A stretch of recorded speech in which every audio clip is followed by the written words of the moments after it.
Welcome back, ladies and gentlemen, and I believe this is class number 4. So now in this video we're gonna talk about the difference between polygons and NURBS. Alright, so the first thing is obviously we need to come here, and I'm gonna create one sphere, and this sphere is gonna be based on polygons. Now I'm gonna go closer and so that you can see what we have here, and this is my wireframe view. Now another thing you can do is press 5 in order to see the shader of your object, and that way you can see how this object is gonna look with different color. Now the other thing that I'm gonna do is I'm gonna click on surfaces, and I'm gonna click on top of this sphere. So now looks like we have two different spheres, but one is on top of the other. So what I'm gonna do is just gonna click and drag so that I can move that object, and I'm going to make sure I deactivate this object because I had the snap point, the snap to grid active right now, and I'm going to show you how you can use it in this movie. But for now we have two different objects, different type of objects. One is a sphere created with NURBS, and the other one is a sphere created by polygons. Now I'm going to call my outliner, and right now I can see it right here, but what I can do is go to window and I can select outliner right here. So I'm gonna call it, and it's gonna come in a different window, separated from my interface. So I'm gonna make it smaller, and I'm gonna place it right here.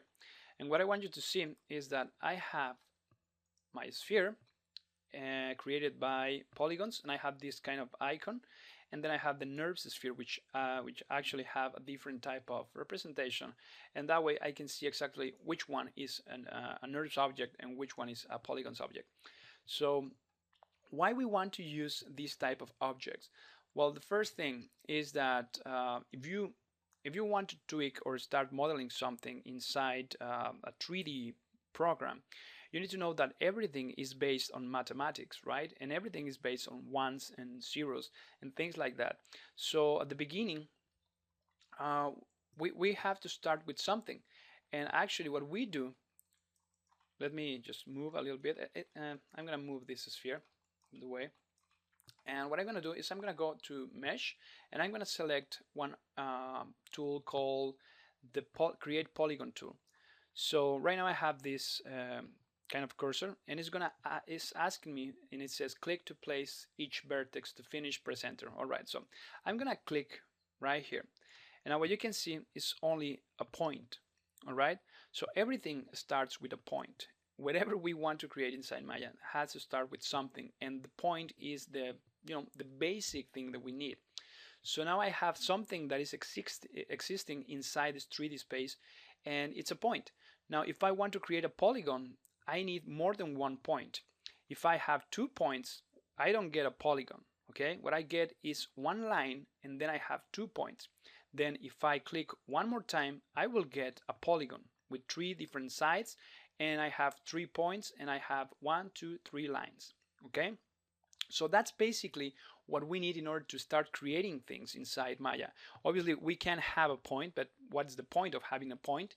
Then we have one line, which kind of the same thing, why we want a line, and then I have 3 points, and then I get a polygon. Now obviously we can do a lot of stuff with 2 lines, but one is kind of limited by itself. We need some other objects in order to make it do something cool. But for now I want you to get the concept of why or how the polygons are working. So that's why we need to understand the component level of this. We have points, we have lines, we have faces. All right, and then we press enter in order to finish, and then that's our first polygon. Okay, we created a polygon. It's just one face with 3 sides, and that's good.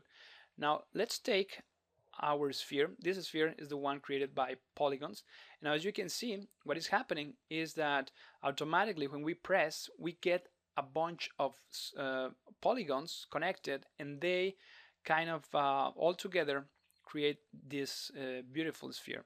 Now remember, if we go to the polysphere, we can come and change the shape or the number of divisions, and that will give us less and less polygons until we get this. Okay, and as you can see, now we have 3 triangles at the top, then we have squares, and then we have triangles at the bottom. but that's the main thing. We are building this with polygons. And now what we need is, when we're working with polygons, we need to build more and more polygons in order to give us something that looks more smoother, because right now that thing doesn't look closer. I mean, it doesn't look like a sphere. So we need to increase the number of polygons. So we start building more until we get something that actually represents what we want.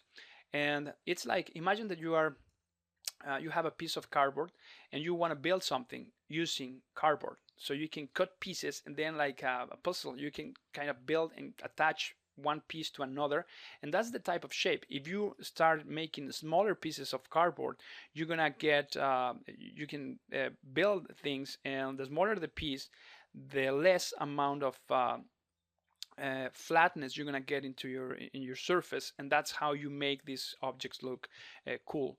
All right, so that's the basic thing about polygons. Now I'm gonna go and jump to the NURBS. Now the NURBS right away starts smooth. Okay, that's the cool thing about the NURBS. They are smooth. They have a nice transition between their geometry, their points or their components, and they are a little bit different. They are not created based on faces. What we have here are patches, we have holes, we have curves, we have lines, and we have also vertex or vertices or points, whatever you want to call them. And all these points, like I told you, we need points and we need lines in order to create things.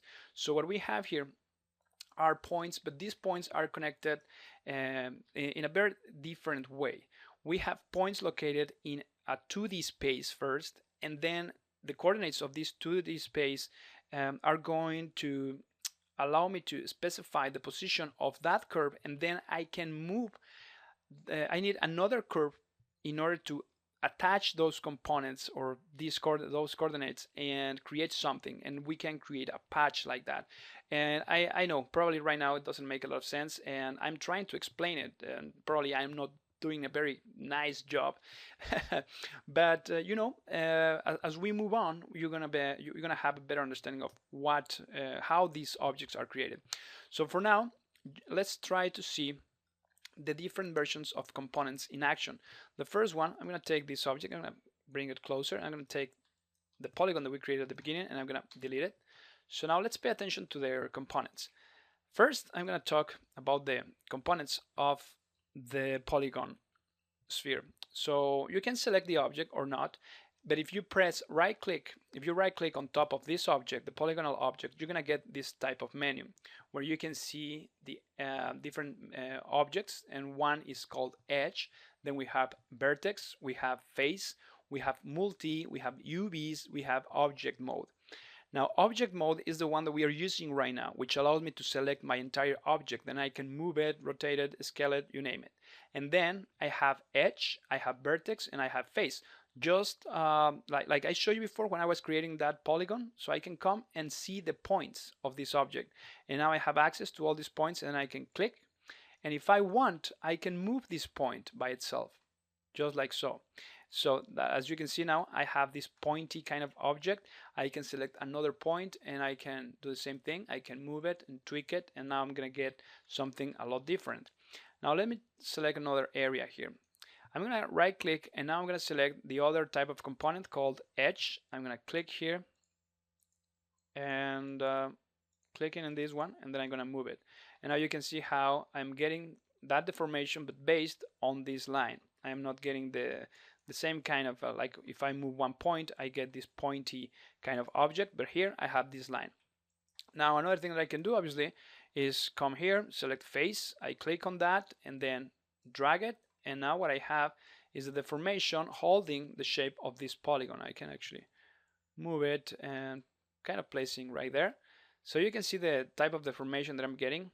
It's not a nice deformation because I don't have a smooth transition between the points of this object. But like I told you, it's like if we were using pieces of cardboard or things like that are pretty sharp, right? So now let's move to our other object, in this case the NURBS object. I'm gonna right click on top of this one, and now I don't see edge, I don't see faces, I don't see anything like that. all I can see is object mode, which means that I can select the entire object, and then I have something similar called control vertex. All right, but other than that, everything is kind of different. So what I have here is the control vertex, and this one allows me to take, for example, one of these points too, and then I can drag it. But as you can see, that is going to give me a smooth transition instead of having that kind of a pointy type of object that we were getting with the polygons. Now, something that I want to do is actually I'm going to go to my Lambert and I'm going to change the color of this object because because of the background, we don't see really good the definition. So that's what is happening. Okay. Now I can obviously, I'm going to do this and I'm going to change the color again. And as you can see, I am moving that, and that's the main advantage of using NURBS. We actually have smooth versions of our objects, and then we can manipulate them and get transitions nicely without tweaking a lot of points or a lot of faces and things like that. So that's the main advantage. Now, how these objects are created, that's a little bit different. We are not creating this object based on faces. What we have is points, obviously, because like I told you, we need points in order to create something. Then we have lines, because one point can connect to another point, and that point, those 2 points together can create a line. And then the line can be attached to another one, and depending on the coordinates in 2D space, imagine we have only 2D if you are creating a cube, a square in just a frame, a square, you can add coordinates in X and Y, and that way you can specify the width or what point you're going to place that, and then from there you can kind of have that square. It's going to change everything to a rectangle, but that's you know what, it's a little bit confusing. I'm going to go here to the UV texture editor, because here we have what we call the UVs, the coordinates. So that's what I'm talking about. So we have U and B, we have 2 different spaces. So let's say that I want to have a complete square, so I can go from 0 to 0.5, and then I go to 0.5, find my coordinates right here at the center. So which means that right here, if I select that, I'm going to create a patch or a square that is exactly 0.5. Okay, so that's what I'm talking about. So now with this object, I have a patch, all right? And with this patch, imagine that this is one of these patches, okay, where I can click and you can see it right there. Now, this is not exactly how these things are created. In fact, the same thing happens with the sphere. I mean, the sphere is they follow these principles, but inside Maya, there's something that creates these objects right away. But you know what? That's beyond this training and the purpose of knowing how these things are created. So now what I'm going to do is I'm going to change this mode instead of patches, because when you're selecting patches, you cannot move them in 3D space. As you can see, we have a warning here that says some items cannot be moved in the 3D view. So you can move this point, and that's what I'm talking about. I'm getting the coordinates of these areas. For example, you can see where this point is going to be located, and it's just that the coordinates right now are kind of deformed in order to create the shape of the sphere, but it's actually one plane. Okay. All right, so now let's right click one more time, and then if you go to surface patch, the same thing. You can select the patch, but you can't move it right now. So what I'm going to do is I want to go to Hull, and then inside Hull, what I want to show you is that you can now actually select all these points by clicking once. If I click once here, I'm going to select the entire row of points right here, and if I click here, the same thing is going to happen, but now it's kind of happening in a different way, where I am selecting columns, right? Like, because they're going from in the vertical direction. So I can click like that, and I can get the vertical, horizontal, excuse me, and then I can move this completely like that. And I only want to select the ones here at the bottom. So Control drag in order to deselect that, and then I can move this, and I can probably click here and go like that. And this is something that could be a turbine for a spaceship or something like that. But as you can see, it's quick, and we can create all sorts of objects pretty quick, and that's the main purpose of this type of object. Now I'm going to show you how we can actually create NURBS from scratch, just like the way I showed you how you can create polygons from scratch. And it's actually not like that, but you know, to give you an idea. So what I'm going to do is press the space bar, and now pressing the space bar, you're going to have access to something called the hotbox. And now with the hotbox, you have access to all the main parameters, the main menus inside Maya. But you know what? I really don't use them a lot. What I use the hotbox a lot just in order to change to something that we don't see right now, which is if I click on top of Maya, the name Maya, left click, I'm gonna get access to different type of views. So right now we are in the perspective view, which means that we can see everything with perspective. But if I change that to front view, what is gonna happen is that I'm gonna change the view, and I'm gonna see exactly the front of my object. So which means right now if I try to create, I'm gonna go to polygons, and if I try to create a torus, you will see that now this is kind of in a flat way. If I spacebar and move to perspective, now I can see my object in the perspective view. Now if I click one more time and go to top view, I can see it. Like imagine if I was, if you were flying in a helicopter and you can kind of see this guy down there. Well, that is what is happening right now. So for now, I'm just gonna go to front view because I want to see my front perspective, and I'm gonna delete this object, and I'm gonna go to another tab called curves. And here what I can do is actually start creating a point, then a line, and then I can manipulate that and create something that looks more like a NURBS surface. So I'm gonna click, you can click on any of these shapes, but for now I'm just gonna click on this one called the EP curve, and I'm gonna press this little guy, okay, the magnetic kind of object that we have here, and this one allows me to snap my points into the grid, and this grid that we have here. So now, for example, if I wanted to create one sphere, what I can do is kind of click in here, then I can try to get the shape that I want. It's not going to be a perfect sphere, but something similar. All right, so no, that's terrible. That's a terrible sphere. And to tell you the truth, I never created a sphere before, just like that. But you're gonna get the idea. So what I have here are my points. Okay, so now I'm gonna press enter in order to create that curve. And I have points, and then these points are creating a line, and this line is not a flat line, so which means it's a curve. And now I can take advantage of this curve, and I can connect it to itself by just translating its position in Y. Okay, in Y, excuse me, in U or B. It depends of how you are orienting your curve, but in this case, I just want to go all the way around it. And in order to do that, I need to use something called the surfaces. In this, well, it's actually called the revolve tool, but it's inside my surfaces panel. So what I will do is just select this object and then click on the revolve, and that will create this. And like I told you, it's not a perfect sphere, but don't worry, because you know what? You can actually come now, and I can select the curve from here, and I can come here and select points. Well, right now I'm selecting the object.